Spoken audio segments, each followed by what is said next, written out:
Made 3 tackles a year ago on second down for Brad Kaya. Second and about 7, looking to the right side, and he's got Braxton Berrios for a completion at the first down marker. That's good enough for the first down and brought down by Jermaine Grace. Mark Richt has said Braxton Berrios is the guy that is probably the most ready to play. For depth beyond Stacy, we won't see him this afternoon. All right, very good. That's Alex Dono from the sidelines. Here's Kai with a quick shot to Lawrence Cager to the 45-yard line of the defense. That's the Orange team inside the 45 and brought down at about the 44-yard line as Jenkins is over there. Miami's offense. He catches for 70 yards a year ago, inside handoff to Walton, and he's brought down right away by Jermaine Grace, who I think really likes this new defense. Oh, he does, and he's a guy that can roam. But he's been under a lot of pressure during the spring. Defense has done a good job getting across the line of scrimmage. Walton gets free on a handoff. He's at the 40-yard line of the defense, the Orange team, down to about the 35-yard line, maybe just short of the 35-yard line. And in there on the play is Corn Elder and Rayshawn Jenkins, and Miami's going to need a lot from those two guys, Jenkins and Elder. That they are. When you look at Elder, he is a young man that was really tied to coverage last year.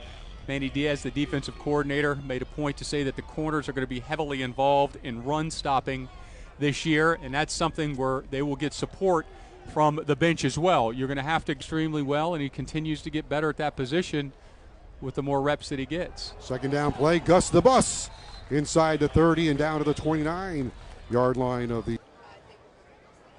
So we have a first down for the Orange team on the move, and there's under heavy pressure. Malik Rozier's pass is knocked away at the line of scrimmage. That was Demetrius Jackson, who's one of the nicest kids you'll ever meet here at the University of Miami from Booker T. And he's had dropitis a little bit through the early part of his career, and he's gotten better at that this spring. Gus Edwards bounces it outside on a third down play and carries the ball inside the 5. Slanting and finding a crease. He's not oversized where he can attract a double team, but he certainly has the athletic skill to create problems with that quickness. Gus Edwards on the handoff, barrels into the end zone for a touchdown for the Orange team. The Orange team scores first here at the University of Miami spring game. A nice drive. Big offensive lineman, Joe, in a double team, but if you face him one-on-one, he's the best pass rushing defensive tackle Miami has on the roster to date. Sheriff's next pass was almost intercepted by Jaquan Johnson. Some talk about maybe if they needed an extra cornerback, maybe when the opposition goes to 3 or 4 wide. I think Jaquan Johnson can do a lot of things, but he's got a good sense for where the ball is. Well, Sharif's that time just eyeballs the pass breakup. This is a third down play now for Sheriffs, and here comes Willis chasing him, and that would have been a sack. Sheriff throws the ball into the ground all the way back at the 35-yard line. Well, there was an example of what we were talking about, the acceleration that Willis has, and he's a. We've seen in the spring, it's an I formation with Chris Herndon as the fullback, Joe Yearby top of the I, and Kaya in a tight pocket. Swings one out in the right flat to Yearby, brought down by Jenkins and brought down hard at the 30-yard line. Also over there was Shaq Quarterman. Quarterman, a true freshman out of Jacksonville.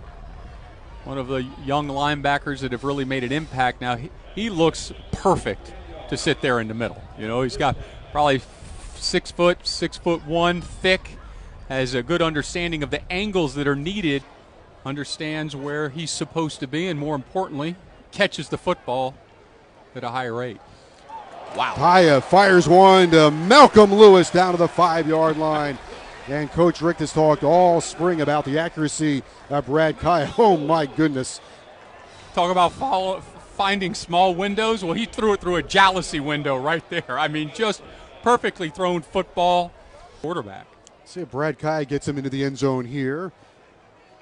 Gives it away to Yearby running wide. And Chad Thomas got some penetration there. And Yearby did not get into the end zone. And so good pursuit by the defense.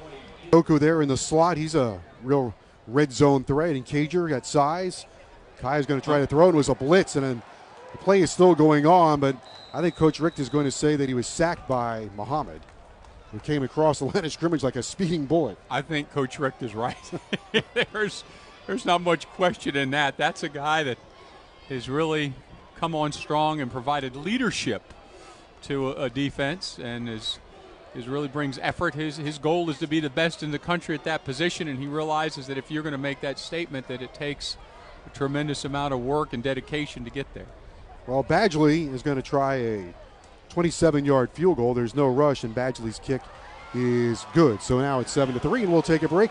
We're at Lockhart Stadium in Fort Lauderdale, 8:19 to go in the first half, and our score is Orange 7 and the Green 3.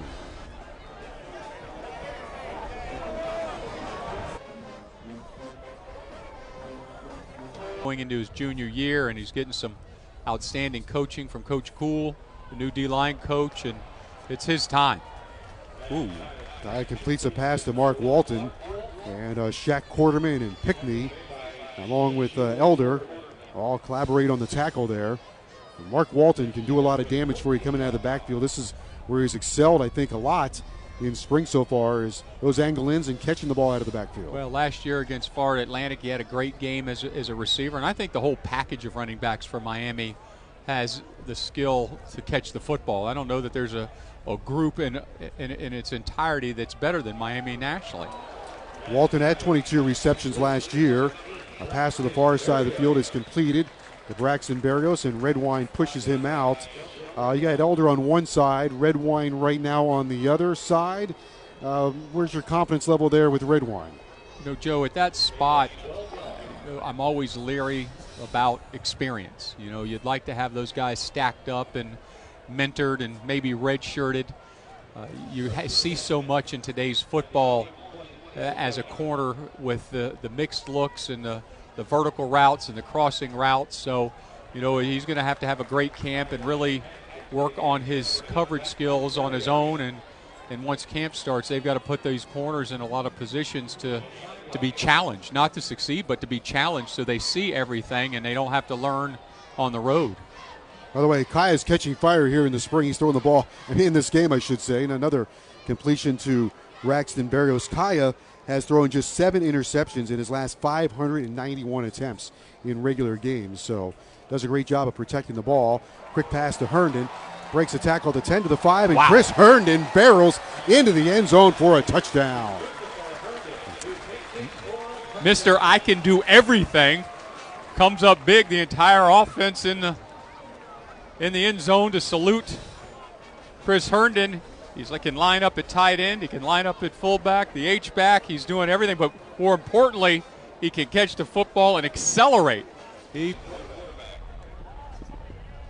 There's Rozier to throw. He's got Darrell Langham. And Langham across the 35 to the 37. Let's concentrate on him for a moment. He's getting a really good look here in the spring. Kind of an under-the-radar recruit.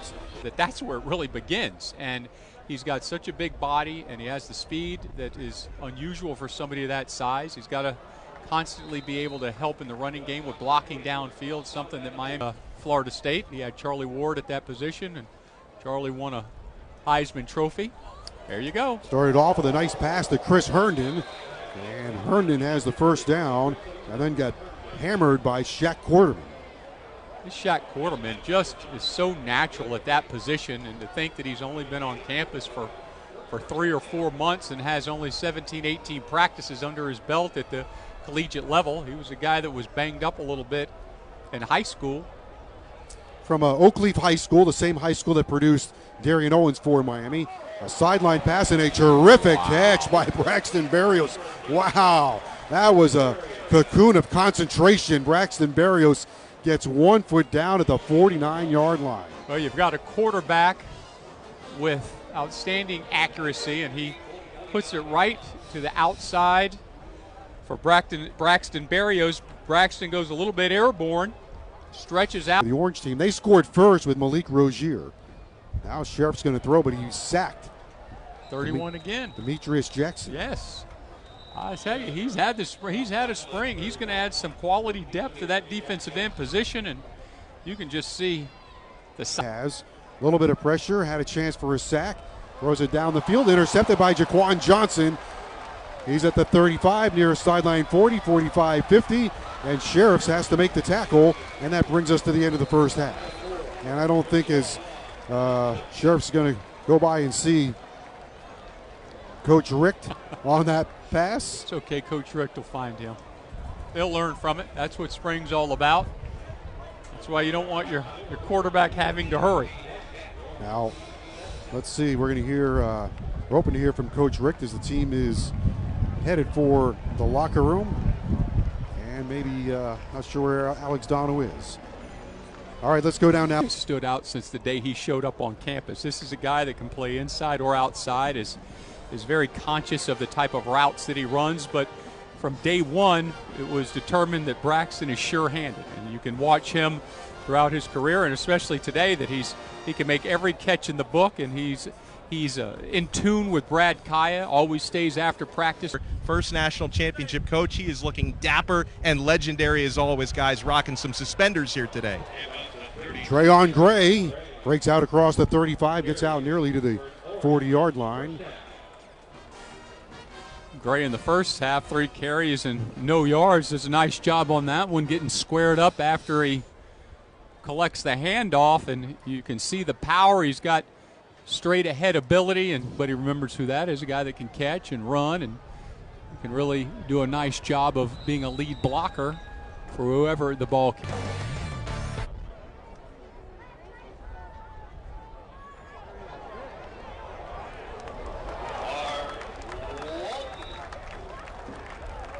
Formation on this play, but you will see split backs. Well, the thing is, for Brad Kaya, I think he is a guy that will certainly excel with a pared down playbook like you're seeing today. And, you know, his options are going to be limited, so that's going to take away from his intelligence, because I believe that he walks on the field and knows that he can have a counter to everything a defense does, but his accuracy is just so superb. And, you know, it's one thing to have that rocket arm or that big arm, and it's another to have the touch that go with it, and he throws a very catchable ball. Meanwhile, he's directing the green team toward the end zone again, and in the left flat, Chris Herndon has it again and runs over a defender at the goal line for a touchdown. I believe that was Corn Elder that just took the brunt of it as Chris Herndon has scored his second touchdown. Well, you look at Herndon and Njoku, and they're basically the bookends. I mean, they're very identical as far as size and speed goes, but what they've done this spring football is they've gotten more physical. They realize. Fourth quarter is underway with this interception. Brad Kaya deep in the pocket, and Corn Elder making a play on the football.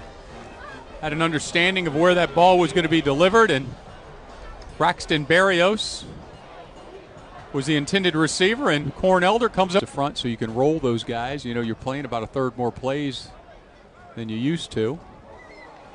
Keep that pass rush fresh. Finds Lawrence Cager. We saw flashes from Cager last year. We've seen some flashes from him here this afternoon. Zach McLeod is in the game as well for the Orange team. Brad Kaya well protected that time, Don Bailey. Well, player than he is today, as was yesterday, and the same thing with Isidore. There's Joe Yearby on a swing pass getting loose on the far sideline across the 35 to the 40, out to the 41-yard line. Seeing Joe Yearby and Mark Walton catch the football a lot. The offensive line last year going into the season had only a combined 23 starts. Joe Yearby, talk about him for a moment, had 1,000 yards last year, and also, as we just saw in that play, has nice soft hands. You know, Joe, we talked early in the broadcast about the common denominator in the backfield, and that is their ability to catch the football. And Yearby was a complete back last year. He rushed for over 1,000 yards. He did a nice job as a receiver. Certainly participated in pass protection. And once again, you see Brad Kaya threading the needle to Cager, and that's a combination that you need to see a whole lot of this year. Miami doing a nice job with the crossing routes, and the wide receivers flashing their number to Brad as he scans to the right and comes back to the middle, goes right where the receiver's going to be. About 8.5 minutes to go in the 2016 spring game. That will wrap up spring football here in about 8 minutes. Kaya takes a snap and lets another one fly for Chris Herndon. If there's an MVP in the spring game, Chris Herndon's knocking on the door. That he is. Tell you, you got to feel, as far as an offensive position, you really have to feel that the tight end spot is going to give you a lot of production this year, give you a lot of versatility. He's going to help you in the running game. And all the D1, and he's in the top 3 of victories in that time period, tells you that his record is a national record, that his resume holds up nationally in all different conferences and all different eras. But the people that know Coach Rick, you know, you can talk about the success on the football field, but it's how he manages his team and his life and how he wants to help young men after football that, to me, is more impressive than the wins and losses. 6 first-place finishes, 4 second-place finishes, never lower than third in the SEC East, so always competing. And that's going up against the Gators and South Carolina, Tennessee, SEC East. Tough to get through, and year in and year out, here's right at the top of it. But he called a timeout because I believe he's using this as a 2-minute drill for Brad Kaya to conclude the spring. So as Kaya tries to march him down the field, Kendrick Norton chases him.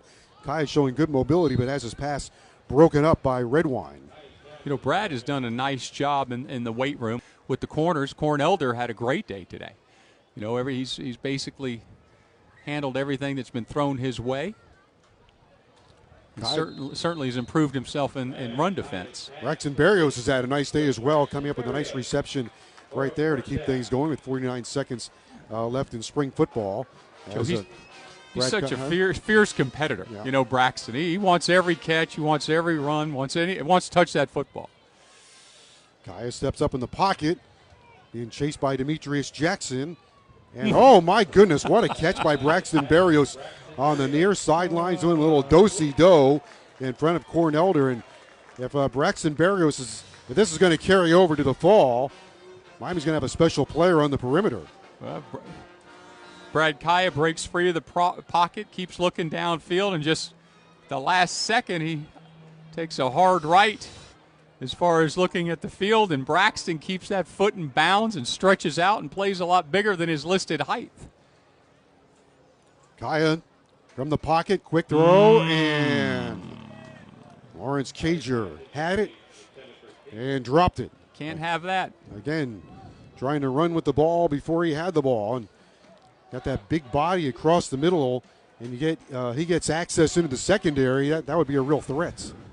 They whip their head around and start moving, and you don't realize how big and physical these tight ends are until you're at the reunion last night and you see Jeremy Shockey come in there, and all these young guys are going, all the young tight ends want a picture with Jeremy Shockey. But Joe, he was a big cat now. I mean, he had great size. And these young men fit right into that mold.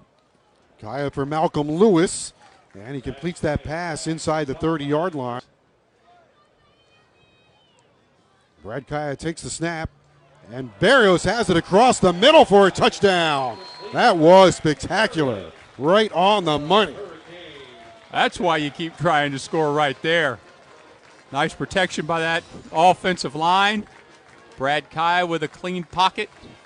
Looks to the left, knows that Braxton Berrios is on a matchup that they like, and more important than anything,